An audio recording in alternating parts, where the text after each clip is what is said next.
Welcome, everyone, to episode 14 of the draft. This week, we're going to be talking about the Coca-Cola 600. It is going to be an awesome weekend of racing. The Indy 500, trucks, Xfinity, Cup, everything going down at Charlotte. Just going to be an awesome, awesome weekend of racing. We got Tino doing the Tino drive heading down to Charlotte. Phil, so good to see you. I feel like I haven't seen you guys in months, and we just took 1 week off. So I'm pumped, excited to be back. Phil, how you feeling about this upcoming weekend? You pumped? Oh, I'm pumped. Very excited. I'm about to, after we record our show here, I've got the guys from Speedway, Steve 2, jumping on with my pod, talking Monaco, Indy 500, and the Coke 600. It's the greatest day in motorsports. It's one of those deals where even if you're just like a diehard NASCAR fan, you can still kind of just open up, drink, crack a beer 10 a.m. in the morning. You don't really need an excuse, but there you go. And just let it rip for like 12 plus hours. So very excited. I think also I'm remembering Tino. Happy birthday to you. I know. No, happy birthday to you. Happy birthday to you, pal. Ryan's in trouble this weekend. So here you go. But It's Phil's birthday race. yeah. And Brian just said it in the chat. I had the shirt in my hands and I put it away. That could be to my detriment, but I'm trying to save the magic, for a little bit. But I thought about it. I want you to know I really did. But hopefully we don't need it this week. Whose birthday is it when? We have the same birthday. Yeah. You guys have the same birthday and it's on Sunday? Monday. Oh, Monday. Okay. Holy crap. That's awesome. Wait. We got Big Ross too. Whoa. Let's go, Big Ross. Oh, man. Dude, Wow, Ryan, there you're we screwed, go. man. You're screwed. Oh, this is awesome. Dude, well, I'm glad I know this now. I didn't think this weekend could get any more exciting, but that's freaking awesome. Tino, you are in your studio in the car, which looks better than most people's home studios. So, how you feeling, man? Yeah, how far are you into the trip? I wish I was farther ahead. I have 8 hours to go. I could also take the helmet off. I was doing that for a little gimmicky, like the all-star promoter's caution, you could say.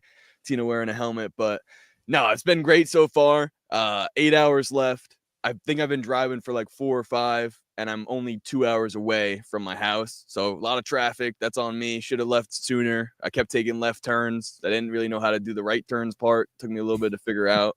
But no, I'm currently a little close to Phil, so in the Philly area there, New Jersey right now, right outside of Wawa. Using their Wi-Fi, locked in. Got my car set up here. Yeah, there's really not much nowhere for me to go to show you guys. I don't want to move my computer either, but got my speed read over here. Shout out Ryan and win the race. And yeah, I'm locked in, ready to go. I'll probably get there to the Charlotte area tomorrow 7 a.m. So I'll be cruising all throughout the night. But I'm excited to keep it going. Long run speed. Got a lot of long run speed in this Toyota Camry. That's awesome, man. That is awesome. Try to pick up the draft, Get right behind someone. Save some fuel too. I'm excited. That's pretty cool you're going there. I haven't been to Charlotte. I went to a Charlotte race. Man, it had to be a little over 30 years ago now. With my grandfather and my dad drove us down. But I just remember it was a great time and just what a cool city to be in, when you're going to a race. Like it's just all about NASCAR. So I hope you have a lot of fun, dude. And congratulations, because you're coming off your 6th win of the year at Kansas, a 4-point victory over Phil. I haven't won in 2 goddamn years in this thing. It's driving me nuts. But Tino, congratulations. You are running away with it now. Twice as many wins as Phil and I. Just great strategy overall. The Chastain pick that you did at the end was a dirty move, but one that you had to make, and I respect it. I'm so glad that paid off. That was my whole thing. That was my this is how you draft. This is how you draft. And everyone's like, yeah, that is how you draft. You got it. You pick a driver, he goes on the board. Okay. But nah, we locked that one in. And a close close competition there too. I mean, 4 points, the closest we've had all year. That's like a photo finish in NASCAR terms there if we were racing.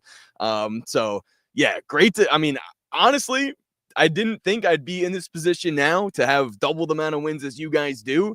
Looking for another one this weekend. Have to at least tie with Phil for the birthday race. Ryan, you can't get on the board. It's either me and Phil this week. But no, I mean, Kansas was one that I really wanted to have. Glad we got that. And I'm looking forward to Charlotte as well. I think there's a lot of guys on the board, which in terms of other races we've seen, I feel like this is a really good sample size we have for drivers to not only draft, but potentially win this race as well. Yeah, it's going to be a fun one. I won't spend too much time then on that review of Kansas. We're going to talk about it a lot, I'm sure, since it's the last 1.5 we saw these guys on, and it was only 2 weeks ago. So I'm sure it'll come up quite a bit tonight. Let's get right to the race preview. Phil, you want to take it away and just let everyone know a little bit about this race at Charlotte? Sure. Yeah. I mean, I kind of had fun writing a couple notes down about this, just with the assumption of maybe this is the first time somebody has seen this race. Maybe they jumped in, listened to this show throughout the year, and they are not too familiar with NASCAR. So this is the Coke 600. We call this a crown jewel event. This is the longest race in NASCAR. Charlotte is the hub of most of the NASCAR teams, so that's why this is a very important race, trying to win in your backyard or your shop. They used to come here twice a year. The Roval came about in 2017, so now it's just the Coke 600. So we don't really have that extra data, that playoff race, whatever you want to call it, in the fall to go off of. This race is the only 4-stage race of the year, and they have it broken up pretty much like a football game, 4 quarters, essentially. Every 100 laps is the stage break for this race. It's a battle of attrition. You're going to hear that on the broadcast quite a bit. 126 races in the history of Charlotte Motor Speedway. The winner has started on the pole 17 times, and the last time it happened was Denny Hamlin in 2022. In the next gen era, those 3 races, we've had 2 Toyotas and 1 Ford. No Chevys have won this race. And something to note, this is the first race ever, not just in this season, but ever, on Amazon Prime. So better go get your subscription re-upped or bought in or whatever you need to do. I'm pissed because I was planning on watching this at a dive bar. Can't take that risk. There's no way. My local dive bar is going to have Amazon Prime. So be prepared for this race coming up. Yeah, I heard they're going to have like over 70 cameras. It's the first of 5 races in a row, I think, that we're doing on Prime. But no commercial breaks. So like every commercial will be side by side. That's cool. I think it could be good. It's worth, I know it's streaming and that's another service people have to purchase, and that's a whole other topic. But as far as the actual presentation goes, I think we could be pretty pleased here. So going in with an open mind there. Yeah, great preview. Again, I like your 4 quarters. It's 100, 100, 100, 100. That's another, controversial topic in what's supposed to be an endurance type race, breaking it up like that. But I guess it's a good thing, like, Kyle Shanahan doesn't own a NASCAR team because, 4th quarter, that car's wrecking out. So 49er fans that listen, get that one. But either way, I digress. Let's get into the draft. If you're new to the draft, you've never listened to this before, you don't know what we're about to do. We're going to draft 1 driver each from every team you see on the left there. Big 3 is going to be another driver from Hendrick, Joe Gibbs, or Penske. The best of the rest is going to be a driver from any team you don't see on the left there, and a wild card is going to be another pick from any team.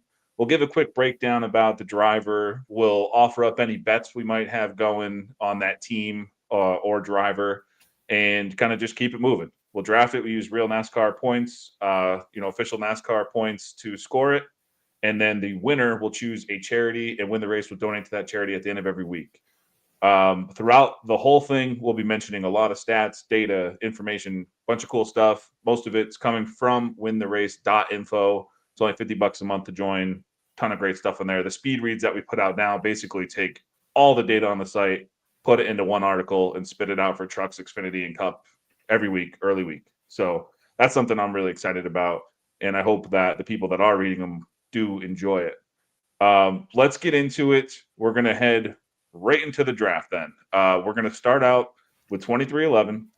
I'll pull up the draft board here since I had forgotten to do that for the first 2 rounds at Kansas.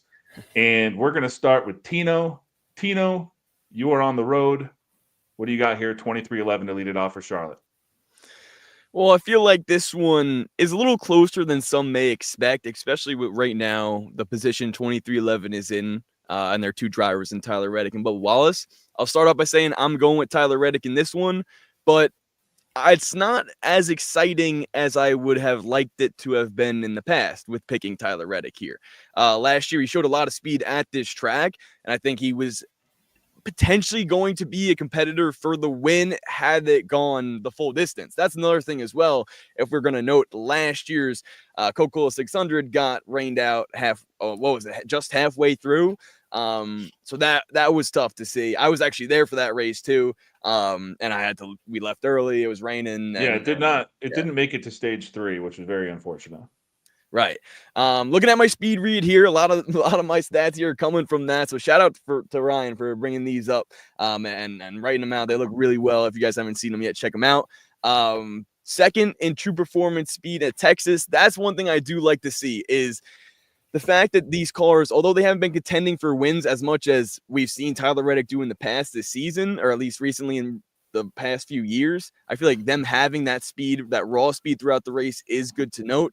And I feel like that's just the edge he has over Bubba Wallace right now. And Bubba needs to clean it up in terms of having a strong run. He's been in multiple wrecks, I feel like, each throughout these past few weeks. They started off hot. That's cooled off a lot.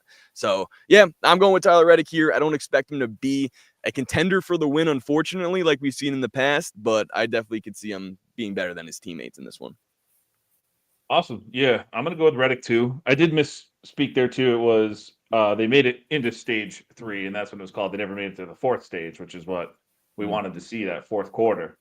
I'm going to take Reddick too. You know, his Gen 7 finishes at Charlotte are 6, 5, 4. So we got an incoming top 3 here or something. He keeps improving. So, and like you said, had we gone longer last year, I think everyone felt like he was getting stronger as the race went on.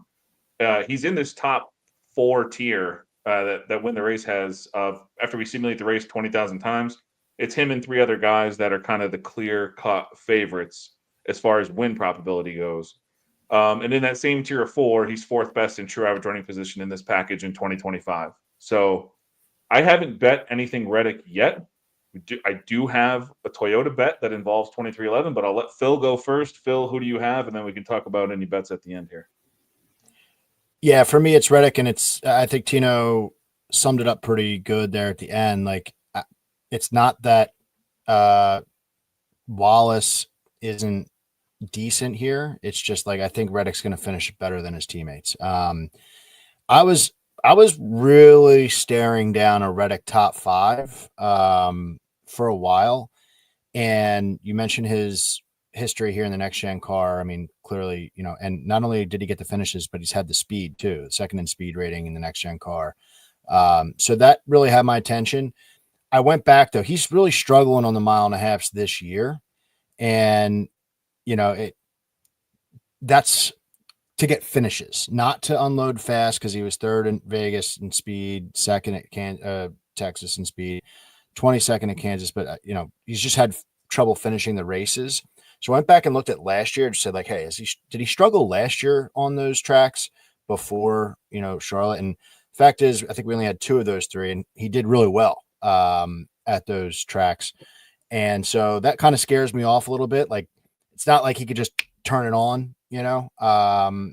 It's just he needs to get better finishes. So I'm staring at a top 5 for him, but I do think, you know, if I'm looking at a Bubba Wallace bet, it's maybe a top 10.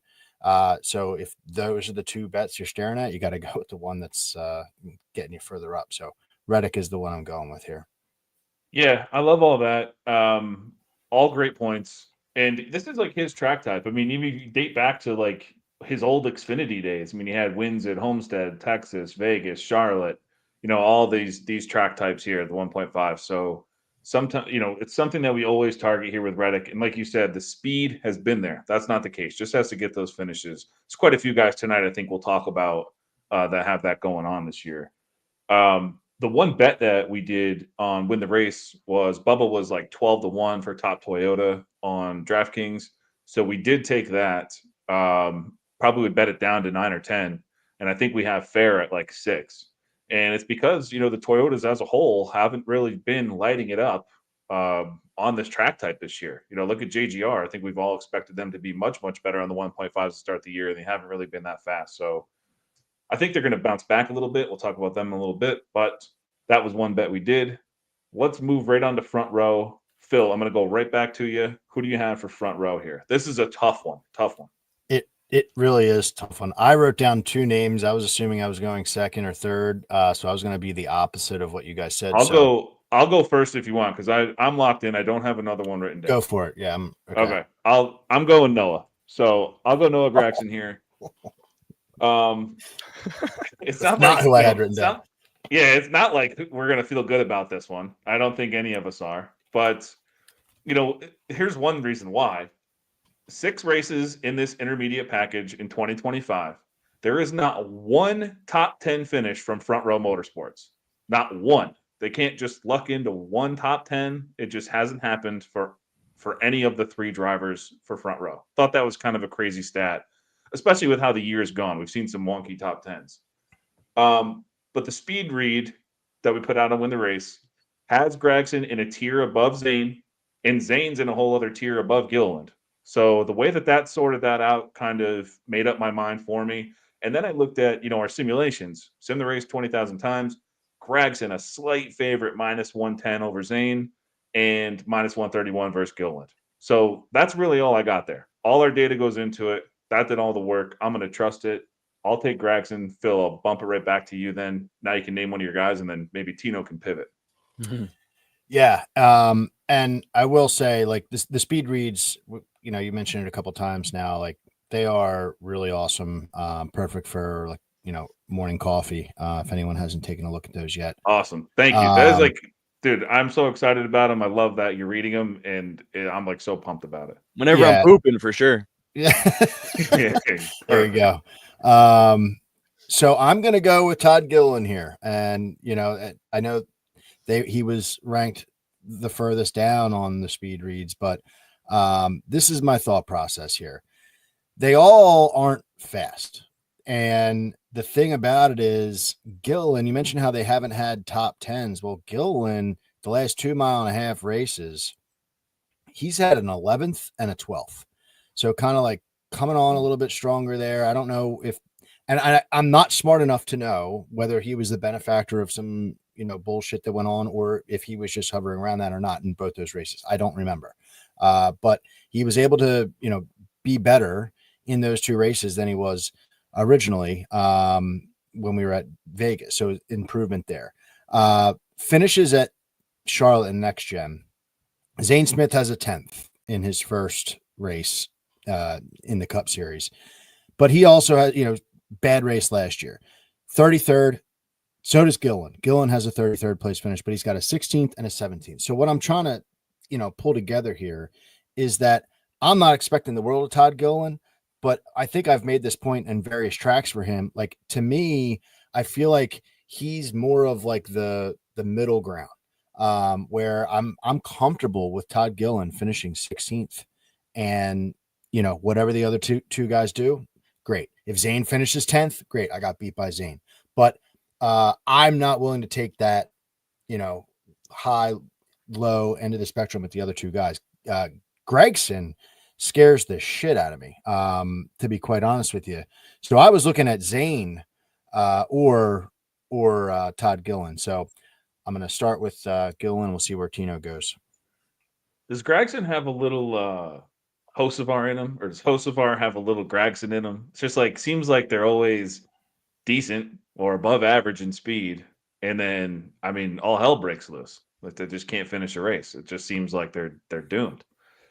Well, I guess we'll talk about Spire a little later on, but yeah, I didn't feel great picking Gragson. Tino, who do you got here for front row? Well, I love this because I was locked into my guy, and it wasn't either of your guys' guy. It's There Zane we Smith go. here. There we So go. that's really cool that we all had different guys and we all wanted to pick different guys. I'm sure with this one, I think I really don't have too much to say with him, but it's the cycle of which these front row guys go.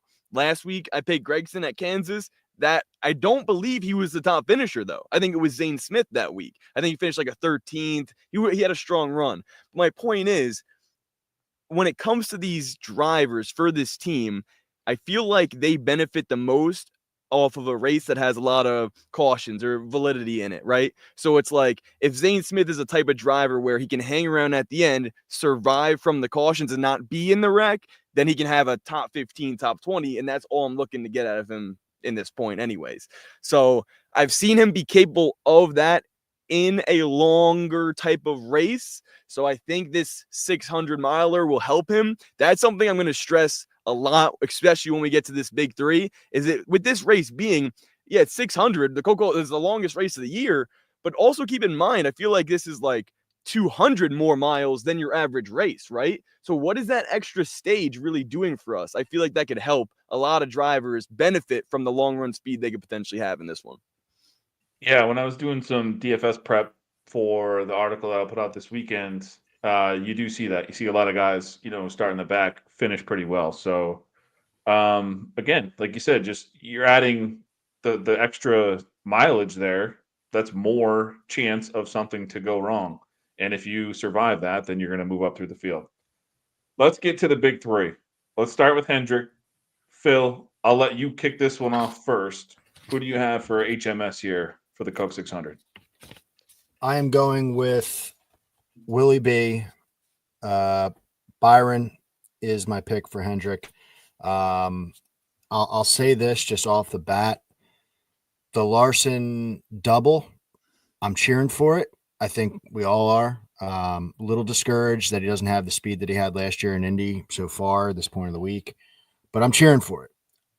But in this type of setting, it makes me nervous taking Larson in any shape or form. And Byron is a very good second option here. I mean, I like Byron for a top five. I'll be talking about that later on the pod here, but he's got next gen at Charlotte. William Byron, you throw out the 32nd place finish in 2022. He's got a second and a third. I mean, that puts him with that bad finish. He's sixth in average finish. Speed rating is first in all of NASCAR in the next gen era here at Charlotte. And that's with all three finishing or speed rating top five, fifth, second, and second. So just like really good stuff. And then it's what you want to build your kind of foundation on of a bet. You got a guy who's just very good at this track. And then you take a look at, well, how are things going so far this year? Well, he's doing okay. He's got a fourth, a 13th, and a 24th, but that 24th at Kansas, I don't see it that way. I think anyone who watched that race knew that he was quite fast. And, you're looking at the speed ratings from this season, he's tied for third. Second, fourth, and 16th, the Kansas race, again, a little bit wonky. So William Byron is not only my pick here in this Hendrick camp, but I think he's very frisky to win this race. Not a long shot pick, right? It's not like, oh, wow, Phil, great analysis for an outright. But I'm saying, like, there are so many big dogs that could get the job done. Like, he's very, very consistently fast. And a lot of the trouble that he gets in is not his own doing. It's like act of God or somebody else. So William Byron is very top of my board this week. Yeah, Kansas was a tire, I believe, and then he was running second, if I remember right. And he was easily a top five car. The whole race up until that point. So yeah, you can't hold that one against him. You look at other, true performances that he's had on comparable tracks this year, and you don't even have to call them comparable tracks. It's just say in the intermediate package on an oval, you decide what you want to comp or not. But first at Darlington, 10th at Homestead, second at Vegas, sixth at Texas. He's always up there, And then we just talked about Kansas, how he's a top five car. The only one I really throw out there is Bristol, just because it's a different race altogether. But yeah, man, I had this for I'll just put it here. I have William Byron too on the card. So everything you said plus what I just added. We don't really need to say much more about him. Total stud. And like you mentioned, his last 2 races here, second and third. He's always up there on this track type, always qualifying well. He goes off a little earlier qualifying, though, because of the trouble he had last week or 2 weeks ago. But I don't really know if that'll matter for him or not. Just a quick reminder, a Hendricks engine, an HMS engine, has won the pole in this package 6 out of 6 times this year. So not really sure it matters where he's going off. I expect him to show up fast. Tino, who do you have for HMS? I'm going Willie B as well, and I'm really glad Phil mentioned the fact that Byron has been really fast, but it's been stuff happening to him that's taken him out of the contention that he should be in, especially Kansas. I believe the same thing happened, or something similar happened at Texas. I don't remember exactly what. I know he got hit on pit road one of those 2 races. It's now weeks ago at this point. But still, my point is, like you guys mentioned, similar style of racing where he could have been a contender for the win, I would say. Maybe not beating Larson. Probably could have beat Logano, right? So to me, or McDowell, Blaney, any of those guys. And I think that's important to note because we're looking at him now, and I feel like some people may forget that fact that earlier on in those races, he was starting up there and he was one of the fastest cars because of where he finished. So I wanted to note that. And I also got to bring up what the boys are saying in the chat, because although Larson's doing the double, they are liking his chances here. Brian saying Larson isn't human, 0 fatigue worries for him. Respect. I think that point is true. Big Ross, double or not, I think you got to take that outright number on Larson. You won't see it again this year in the intermediate package. I agree with that too. Yeah, 100%. Team 54 saying, I like Larson purely because he would probably smoke the field last season had he been able to get on time. And I agree with that. I'm really glad you brought this up, Team 54. Justin Allgaier started from the back and was running almost inside the top 10 when the rain started. I believe he would have definitely had a top 10 finish there. If he didn't get one, I think he finished 13th. I could be wrong. But at least what I'm saying is you put Kyle Larson in that car, I think he wins that race with the whole full 600 miles we had got going at Charlotte. So I still like William Byron over Kyle Larson because of what you guys said. He's going to be less fatigued. He's going to have a better, he's already showing better starting positions and running orders throughout the first couple of stages at Charlotte. So especially in this instance, I'd want those stage points for the draft here. But I was off on Larson, but now they're pulling me back in with the comments. I'm glad that Team 54 is in here because we're going to head right to Joe Gibbs. And I'm not glad because I'm going to pick Ty Gibbs. So sorry about that, Team 54. But I want to direct everyone. I should have pulled it up here, and maybe I will while you guys are talking about your Joe Gibbs picks, and I can play it in here. But if you go to Team 54 updates on X, give him a follow, and then watch the video he posted about Denny Hamlin talking about the All-Star race and how, people were saying, I'm not going to, don't quote me on this, but people are saying, why can't you just use Christopher Bell's setup, or vice versa? If you're better than Bell, as in use your setup. And he's just like, it's not that easy. He qualified well, so he's running up front. He's not contending with the dirty air. It's easier for you to stay up there and run well, better grip, a ton of different things. He says a lot more technical than I can explain it. But go to Team 54 updates, watch that Denny video. It's the same reason here. One of them, I have other ones, but I'm going to go with Christopher Bell here for my JGR pick. And this kind of goes with, Kansas, it's a place where, he's won the pole 4 out of the last 7 times now, but he even qualified like a badass last week too. He does that at Charlotte as well. Shows up, qualifies really well, is going to be up front. Goes off late in qualifying. That's always nice to see, with how they do qualifying now. I expect him to qualify well and run up front. So it's exactly what Denny's talking about. It just makes your life so much easier qualifying up there and being in cleaner air all day. I think it could be the remedy for these struggles that we've seen on the 1.5s from JGR this year. I mean, if you don't qualify well, has been really hard in this package to move your way up through the field. Now, maybe that's different this week because you can throw in a couple different strategies. It's the long 100-mile or 100-lap stages that we're talking about, and you got 4 of them. But still, I want the guy I think is going to qualify up front and be there for the majority of the day unless something, bad happens to him. So give me Bell here. It's strictly what I think is going to be a track position play. I do not have speed numbers to talk about and brag about for Bell this year. I just don't. but I do think they can get back to that elite level. And what better place than the Coke 600? So give me Bell. Tino, I'm going to pop back to you. What do you have here for JGR? Did you say me? My bad. You cut out a little bit. Yep. Yeah, Okay. Tino. All right. Perfect. You went Bell. See, I'm struggling right now. I'll be honest with you guys. I'm between Bell and Chase Briscoe in this one, and I'm trying to determine who's going to be my wild card between Briscoe and potentially another driver I've mentioned already. The thing is with me, I feel like this is a Chase Briscoe type of race. We saw him have a chance to win it in 2023. And that was really impressive that I saw him there in the 14 car as well. Better equipment in this one, but I got to go with Christopher Bell. I feel like Bell is the more consistent driver in terms of getting the points throughout the stages. That's what it comes down to for me in this one. I believe now, I'm going to say this, hopefully, if Phil's going Briscoe, I want to say this to know that I was thinking it. Oh, he's not. All right, even better then. Chase Briscoe, for me, I think benefits from these extra set of miles. It's the extra stage. I think he's a type of driver that when you go in a long green flag run, he has the opportunity to make the most out of that long run speed. Similar to other drivers we talked about in Penske, Ryan Blaney, for instance, and he did that at Kansas as well. I was impressed with that top 5 from Chase Briscoe, but with a driver like Christopher Bell and him having one of the best average finishes at this track, I just have to go with him in this one. All right, cool. And then Phil, who do you got here at JGR? Yeah, no, it's Christopher Bell. I mean, this isn't even close, boys, to me. The Briscoe thing, you guys have to talk me into this. Like, I'm fading him in a matchup against Barry. I don't understand he's better with more laps. Like, he's got 4 starts here. He's got 1 finish that's worth a damn.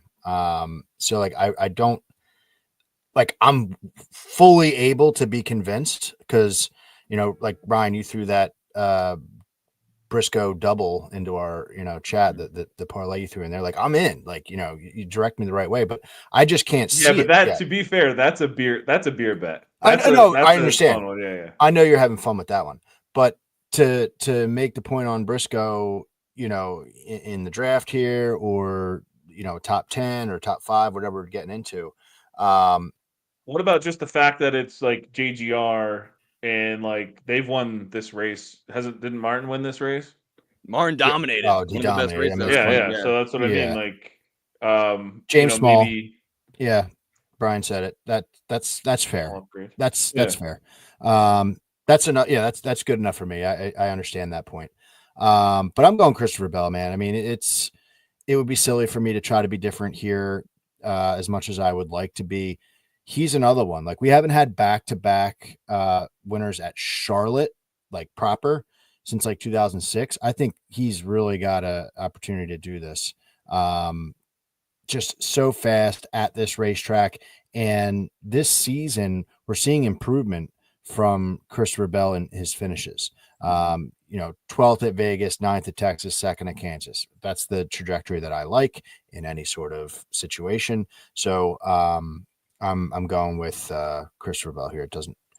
Can't really be going off of these other guys. I was staring down Hamlin for a little bit. Maybe he's a wild card play. I don't know, but maybe now's the opportunity to say it. Hamlin is terrible this year on these mile and a halves, like historically bad. Slow.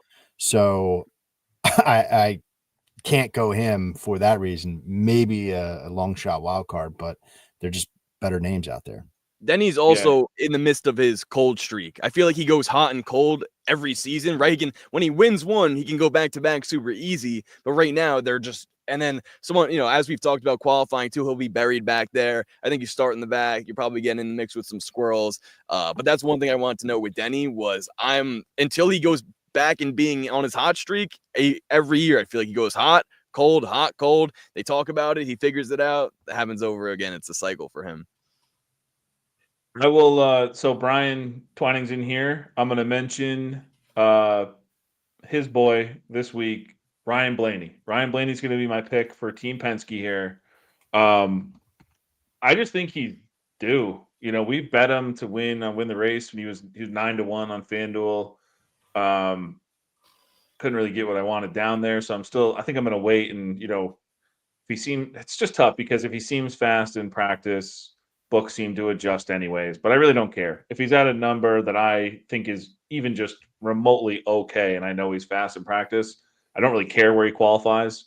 In this race with 400 laps and 600 miles, I think he's proven all year that he's probably the best passer in this package, and he has speed. He's second to only Larson in fast lap percentage in this package in 2025. So give me Ryan Blaney here.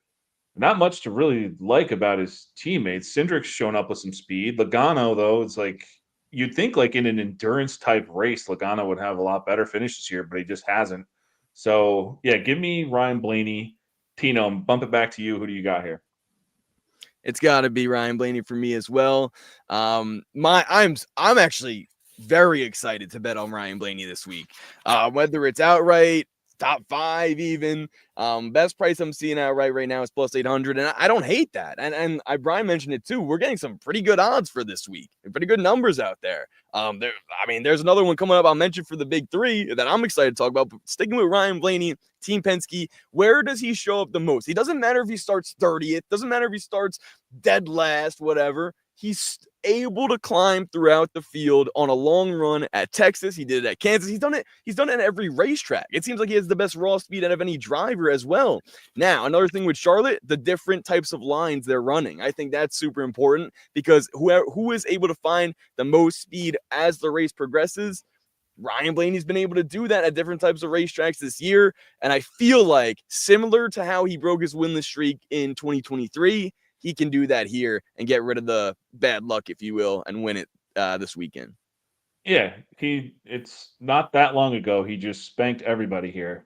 A 1.5 mile spank job, as I guess I'll use that from now on. It worked with Larson.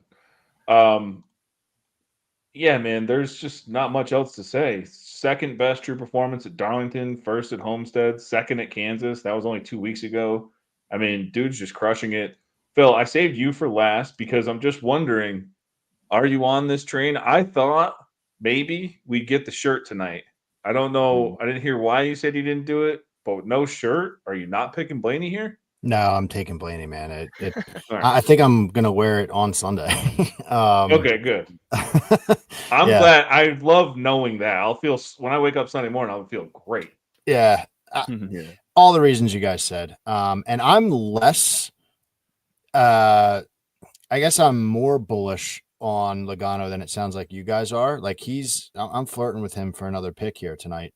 So I don't discredit him too much, but Blaney, he's just the most like, and I know we saw the joke in there, like more laps for him to blow an engine or have something weird happen.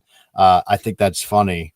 But like when you're just talking about, what they're unloading with and being fast and having bad luck, like it's him. And I think you could flip it around, to be more serious about it. Like it's more time for them to run into a stupid issue, but recover and, bounce back and show that speed and work their way up through the field. So I think the Coke 600 fits them really well. And just kind of, like you guys said, snapping it, this weird streak that they're on of not being able to close. So he won on a Monday, I believe. Was that correct? When he won that 600, wasn't it on a Monday? I think so, because it's been raining every year, so I assume every Coke 600's on a Monday these days. Well, and I don't want to be that guy, but don't look at the forecast now. Oh yeah, I saw a better forecast down there earlier today. I saw a better forecast, but Okay, good. that was kind of where I was alluding to. Is like if it does go that way, even better for him. But it was a Monday, confirmed. Yes. Okay. So Blaney. I can't really say anything else. I mean, I don't mean to be boring. I wish I had something else to say, like the Austin Cindric thing with his father. He's been decent enough on these mile and a half where it's like that would be a funny pick to take, but I can't do it. I can't risk blowing up my roster and losing because of him. What about what if Marty Monday has translated over to Briscoe? Well, there you go, Tino. There you go. Maybe that'll be your big 3 or wild card. Phil, I'm sticking with you though. You're going to lead it off with a big 3 Mm-hmm. pick. Okay. What do you got here? I am going with someone that I did not have written down on my page because I'm just vibing with the chat right now from earlier. Give me Kyle Larson. I had written him off because of the double, but the stats that they were throwing out there, the vibes that they're throwing out there with Kyle Larson, let me have them. And as a matter of fact, I think somebody mentioned a boost on Bet365. I'm going to take that. And I'm locking it. I don't know why I was trying to play against Larson. I mean, the speed that they have this season on mile and a halves, first at Vegas, first at Texas, first at Kansas. I don't know why, it's going to feel like a perfect glove when he gets out of that open wheel car and jumps right back into that 5 car. So give me Kyle Larson. I don't know what I was thinking. I apologize. So my apologies. Dude, I Larson. was familiar with your game. Yeah. So Larson, has... it would suck to be against him for 600 laps. I do not want to be that guy.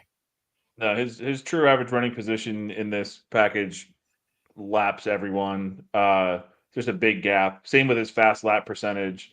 True performance scores, second at Homestead, first at Kansas, first at Vegas, first at Texas, like you just named. I mean, it's just, you can't go with anyone else here, in my opinion, except for Kyle Larson. He was actually my pick originally for HMS up there, but then just, everyone's going Byron. I figured I'd just switch it around and go down here. But I was always taking Larson. I'll mention one bet I have later on in the show that's going to tie into this. Tino, who do you have for big 3? I was gonna save him for the wild card, but it's Kyle Larson. Right. My big 3 pick, who was gonna be my big 3 pick, is now gonna be my wild card pick, so that stays the same. But the last thing I'll say, and T54 kind of mentioned it here, a little bit of what I'm gonna mention. He's like, "Oh, well, Larson wrecking in Indy could be a scary part of this." Hey, if Larson does bad at Indy, he's gonna want to dominate the field. Now, if Larson does good at Indy, he's going to want to dominate the field. So I genuinely feel that way. Like, it's when you have that meme of the 2 paths and it's like, oh, this, one way, one the other way. And I think either way, it plays into Larson's hands. And I'm really glad. And I was kind of snapping out of it too with the chat going crazy on us. And I appreciate you guys there saying that, guys in the chat. You've been awesome tonight. But the 61 points at Kansas, I mean, that he had a perfect game, right? So I think that's one reason where we definitely have to tip our cap to that in this week. It's kind of lining up to be the same thing too, going off last in qualifying. Why would they change anything that's been happening? Like, why would he not go out there and have one of the fastest cars in qualifying? I think it's just a dead track at Indy on Saturday. He just flies back. He can practice. He can qualify. Shouldn't be any rush to it at all. Should just only have his mind on Charlotte. So, and then immediately, fly back to Indy and it's game time over there. But, and again, like, even if he's like for the race, you fly back, you're going to race, another 600 miles. I'm not really worried about it with him. I don't really think he'll care. I think that he'll think it'll be awesome to come back here and take this race down. So, Cup is his priority, and I think we're safe here. So we just got to have him not, do something crazy during the race. I think he'll be all right. RFK. Now this, we are very chalky. We're only different in front row so far, but I think the rest of this board here, these last 4 picks, is where it's going to start to get a little funky for us. So let's go with Tino. Why don't you lead this one off here for RFK? Hey, I'm glad Big Russ with a great point as well said it's not just Larson. Cliff Daniels has the intermediate setups locked down, and Big Ross, he's our guy. We talk about him with Martrex Jr. last year, and we said can't do any more, Brad K. Just like MTJ, we can't be pulled back in. And then here I am putting Brad K on my board. This one's for you, Big Ross, and especially because, and I texted you boys in the chat during Kansas, right? Yes, it was Kansas. The only 2 drivers to pass Kyle Larson off of speed, Brad Keselowski and my potential wild card pick. And we'll save that guy till the end. But it was Brad Keselowski. And in seeing that, I was totally out on him for Texas, didn't have the speed, and he comes back and he shows us that. And this is a track where it looked like he was a dominant car last year in the 600. Now, they are in a must-win scenario. You got to figure with how they brought speed to this track last year, he'll be able to potentially capitalize. I don't care what's went wrong for him in the past. I think this could really be it for Brad, and I love the value he's got on the board. I'm definitely think I'm dropping it outright. Last time I checked, it was 30-1 for Brad Keselowski. Still sitting at the number, opened up at 35. I love that value for he passed Kyle Larson off speed in his perfect race. I mean, like, to me, that was enough to bet him now once again. Yeah, before the show started, I told you guys I was like, I caught myself trying to talk myself into someone, and it was Brad. And I got like halfway through writing it, and I was just like, I can't do this to myself again. I can't do it. We do this all the time. We only pick two of the RFK guys, and I'm kind of wondering why, because there's only 4 Cup drivers, regulars, that have raced all 6 races in this package that have a worse average finish than Keselowski. I mean, it's bad. The only guys worse are Herbst, SVG, Ware, and Hocevar, which I thought was interesting. But if you bet Hocevar like I do, you're not surprised. So yeah, I couldn't do it. I'm gonna go with my pick here, and I'm bucking the trend of what we've God been damn doing it. all year. Sorry, I'm going with Ryan Preece. I can't just keep picking Busher because I don't want to pick Keselowski anymore. And this is why, though. Of this RFK group, Preece actually has the best true average running position in this package in 2025. So it's not just a BS pick to say, oh, Keselowski keeps killing me, or, Busher, I just am bored picking him. There's actually some data to back this Preece pick up. He's not good at Charlotte, or hasn't been, but he's also been really good at places this year that he's never been good at. We always looked at him as like this, Stuart Haas short track driver and targeted him on those tracks. He's showing up everywhere now. So give me Ryan Preece here. And Phil, I'm sorry I had to spoil it, but feel free to take him here if that's your guy. I fully thought that I was going to be different with Ryan Preece. I had all my notes ready to go for Ryan Preece. So now my question is, do I just like change to Busher, kind of like a more surefire thing? But I'm sticking with Preece, man.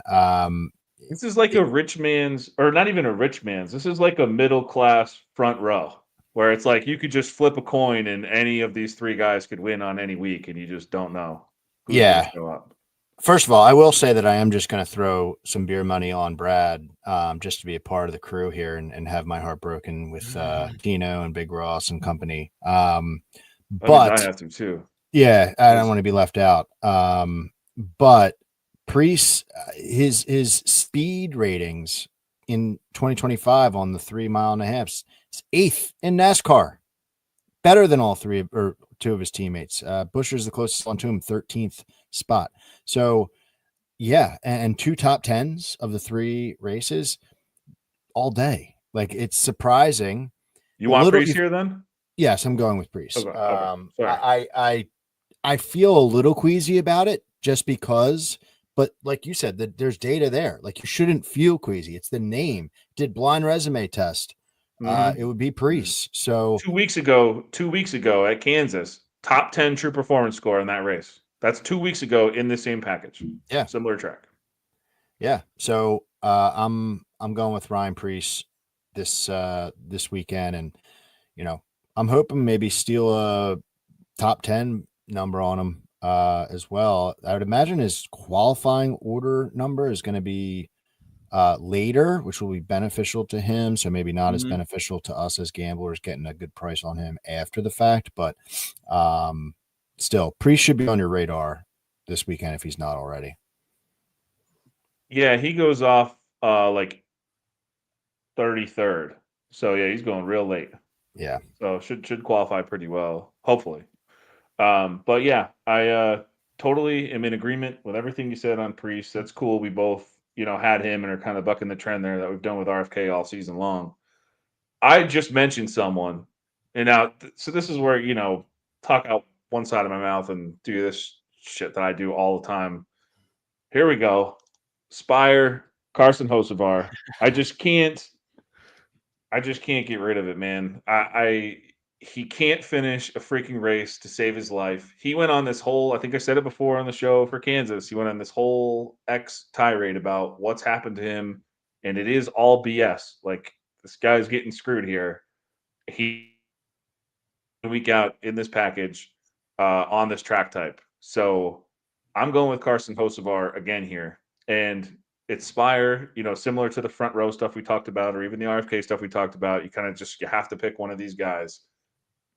I just think, when we simulate this race, we put all our data into it. When we simulate it, he's minus 140 versus Haley, minus 155 versus McDowell. I have to think that's going to pan out. And again, I say this every time too. Haley is the only Spire driver with a top 10 finish. It's only once in this package in 2025. So Hocevar hasn't done it. McDowell hasn't done it.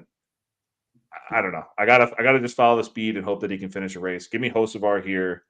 I don't like it. Phil, who do you have here for Spire? Well, I had Hocevar written down, but I'm going to switch it up and go with McDowell. Pretty much because, I want to be different from you, but you also kind of talked me out of it. It's cool that my explanation for picking Carson Hocevar makes both of you run the opposite direction. That McDowell's your boy confident. Too. Yeah, Mike. Yeah, Eminem. He finished 8th in 2022. There's something there. 16th last year. I love what we saw out of him. That spunk that he showed in, I guess it was Texas. Where was it? Texas that he was. It does feel like a million years ago, where he was, leading at the end and things went haywire. But the fact that he was able to kind of just show that makes it intriguing to me. Somebody just said it. Big Ross just said it. He'll lead laps in this race. I agree. Where he will finish, who the hell knows? But a great comment there, and I fully am on board with that. But it's the finishing races deal. Like, I'll take a McDowell 19th place finish in this group. I think that could win this group. So I'll take the old man. All right. And Tino, round out Spire here for us.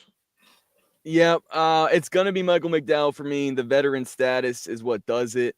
I honestly felt like a Justin Haley could be on the horizon, but I can't do that. I can't ruin my shots at winning here. I believe Hocevar will have more speed and McDowell gets the better finish. I think that's been the trend lately, and that's why I've switched between the two. And Ryan, every time I've taken your boy, it's kind of paid off, so I'll take it. I know. I am just digging my own grave here. I haven't won a draft. Dude, so it's been 2 months. It's been 2 months since I got on the board. I'm starting to shake a little bit here. Tino, I'm sticking with you, though. Best of the rest. You got to lead it off here. Who do you got? Oh, this one. Hold on. All right, there I go. There's only one pick. Pick. Yeah. My laptop's about to die, so I'm going to switch over my iPad and give my pick, and you guys could hopefully provide the knowledge of the pick Phil's thinking it's going to be. Josh Berry. Oh my gosh, Josh Berry. I can't say dominated, but showed a lot of speed in this race last year with the number 4. And this is a guy that's won at Vegas, right? Led at Texas, strong at Kansas, I believe. I'm super excited to see how fast he can be here. Top 10 for sure. Maybe top 5. I can see him if he does continue to bring that speed. But I'm going to make the transition from iPad to laptop now. All right, we'll see you in a minute. Phil, Josh Berry. It's Josh Berry, and I have to come clean. A couple weeks ago, I said that Vegas win was a flukish win. Man, my hands up. He has proven that there's now data to kind of back up why he won that race. So kind of working backwards, it makes sense. He's got the numbers here, and I have him head to head, as I called out, over Chase Briscoe in a head to head matchup on DraftKings. I really like this. Win the race finds Berry to be just basically it's a fair minus 115 apiece, but it one win. He finished 32nd at Texas and then 6th at Kansas. Backed it right back up. Excuse me. Can't talk all of a sudden, but his speed rating consistent. 5th overall in NASCAR, 4th at Vegas, 13th at Texas, 8th at Kansas. Like, this is a driver who is doing as much as you can with that 21 car, and really seems like he's a sponge over there with the Penske crew, and just, taking everything in, showing that he really has a lot of talent. So this is the type of stuff where, we go to these tracks, you want to identify the diamonds in the rough. He is that guy this week. Now, could he go out and lay another egg like he did at Texas? Yeah, sure. But he was still fast enough there to make it, want to go back to it. And this is coming from a guy who kind of wrote him off after that Texas race. So Josh Berry's the pick. Yeah, you guys are right on target here. I had Barry written down all day. Went on Eric Estep's show earlier today, talked about Josh Berry there too. He always asked me, who's your surprising pick to win at the end of the show? And this week was Barry. These are the guys that are ahead of him in true average running position in this package in 2025. Larson, Byron, Blaney, Reddick, Bowman, Hamlin. That's it. These are all elite guys that will be in the playoffs. And I mean, Josh Berry has a win. He'll be in the playoffs. And it's a deserving playoff run that he's on. Everything that you said, plus that right there. I mean, that just proves that he has speed on this track type. One other fun thing that I threw in at the end of that show that I'll mention to everyone listening here.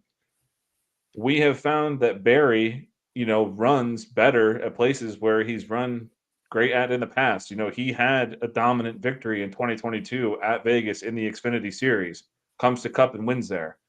In 2022, he had another dominant victory. That was at Charlotte, where he led 90 laps or something and won that race in the Xfinity Series.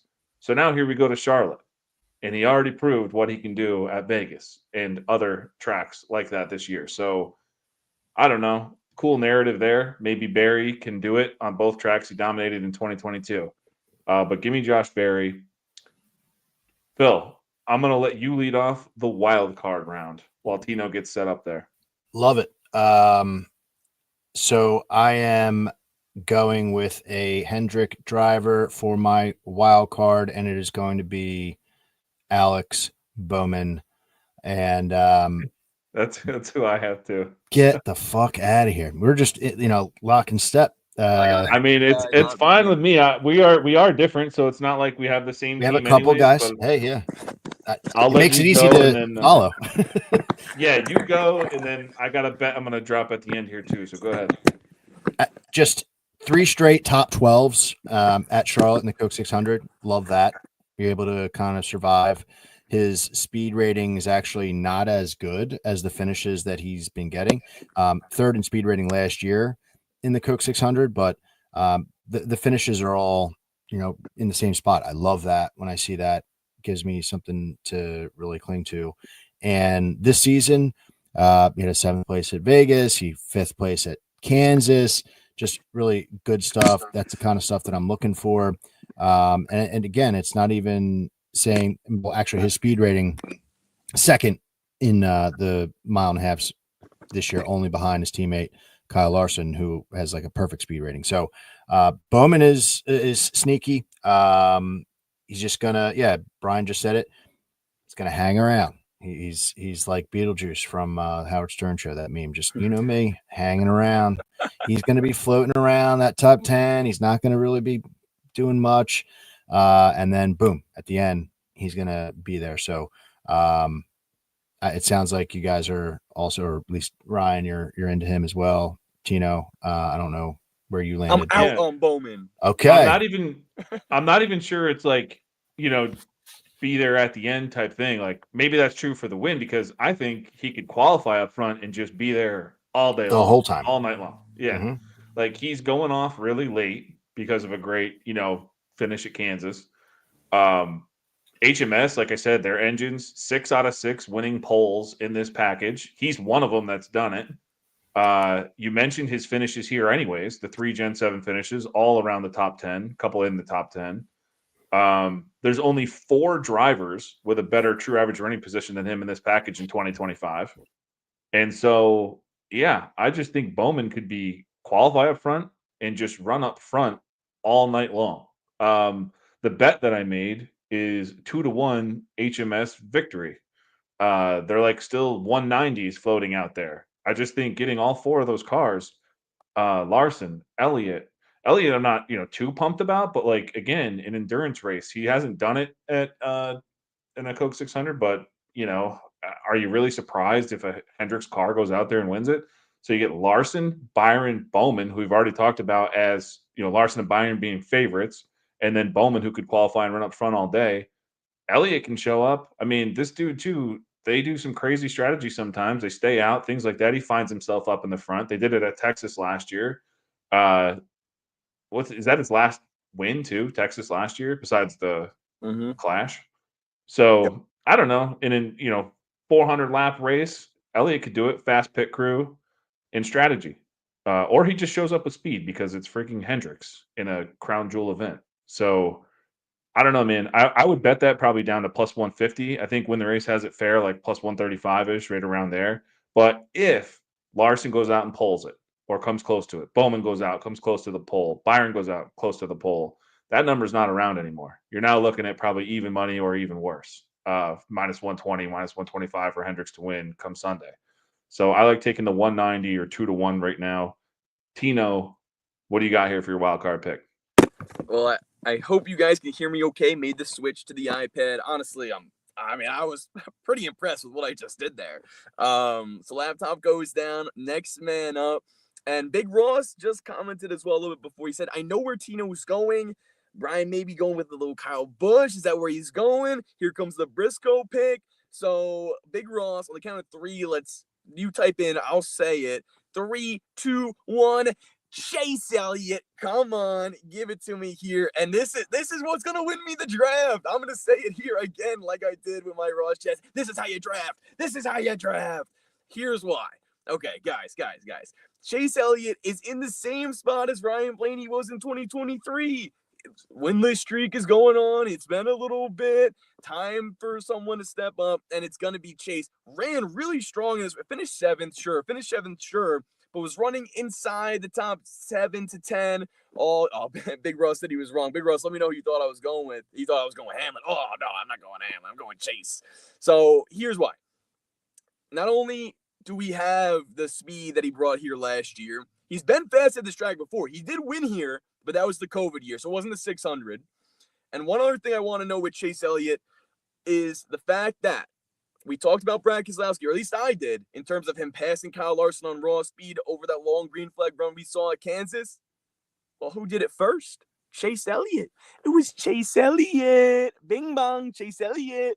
So I'm super excited for him this weekend. I think he gets it done, and I think this is the chance that he does break the winless streak. I do like his value to win this race outright, too. I believe it was plus 1,800 there. But yeah, I'm super excited for Chase in this one because of the fact he was able to pass Larson on that green flag run at Kansas. That's what really clicked for me. Now, the reason why he didn't turn that into anything was the pit crew had trouble on pit road, cost him a top 10 finish, cost him a top 5 finish. If they can clean it up in this one, or like Phil said before, have a chance to rebound if something goes wrong, it could be a Chase Elliott show in here, and I get another draft victory. I love it. I love the strategy of who passed Kyle Larson in Larson's perfect race. Two For guys. real, though. Tino took them both. That's a good strategy, dude. I like it because hey, hopefully Hendricks wins. That'd be cool. I think I'm probably going to bet that again before it gets out of hand here. But yeah, great picks. What awesome strategy again. I love when you go last here on the wild card. I mean, you tell me if you Might ever have want to to be a switch it up, staple. but yeah, I love it. So thank you guys. That was awesome. We are, pretty jockey here, but we're different enough. Who cares? Let me throw one thing out there to you since this Sunday is the greatest day in motorsports. Mm-hmm. I'm going to curate this with my guests on my pod in about 25 minutes. But what I'm staring down, we're talking a lot about Hendrick.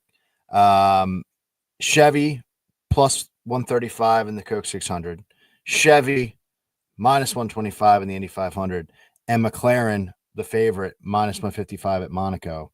That gets us to a nice clean plus 596. And, if the first 2 legs do their job, then you're sitting on that ticket with all those Hendrick guys, plus Kyle Busch, plus Ross Chastain, plus those other, random Chevy drivers.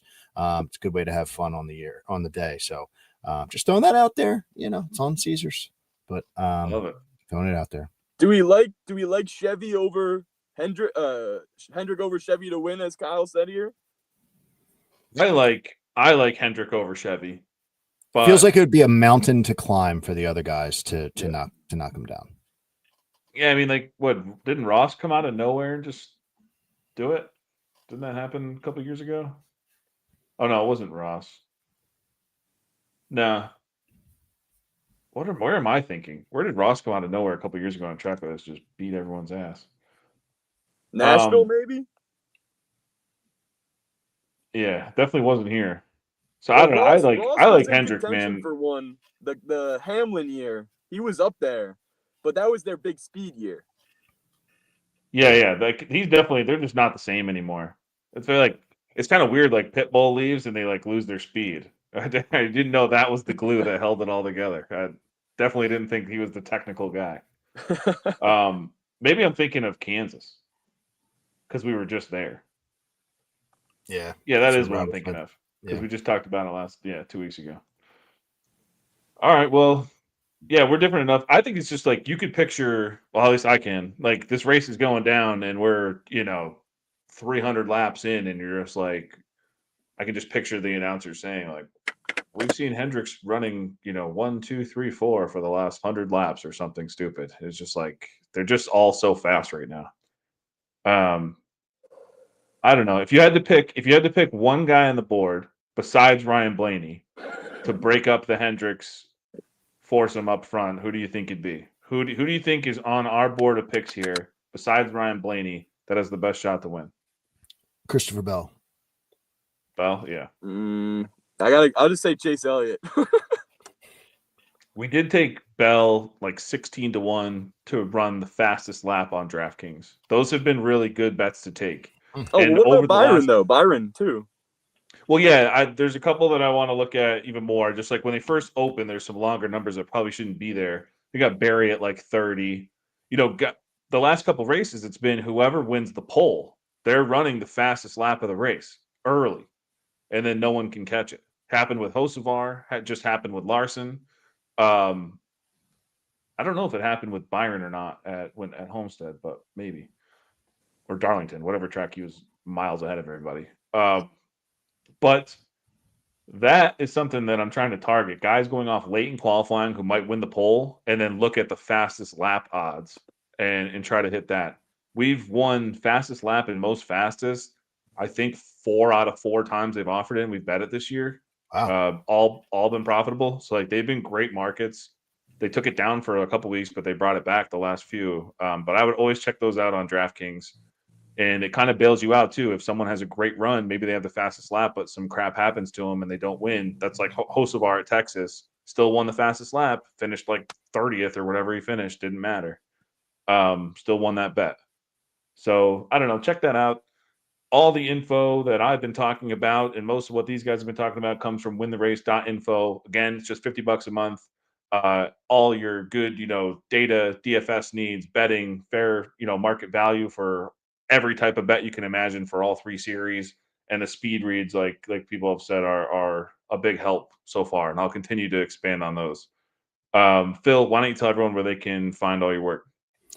Yeah, appreciate it, Ryan and Tino. The effort you're putting in tonight as well in the car makes it a fun start to the weekend. But you can give me a look at Full Tank Phil, Instagram and Twitter, and give the podcast a look. Full Tank with Phil. It's going to be recorded in a little bit here. I'll have that out probably tomorrow morning.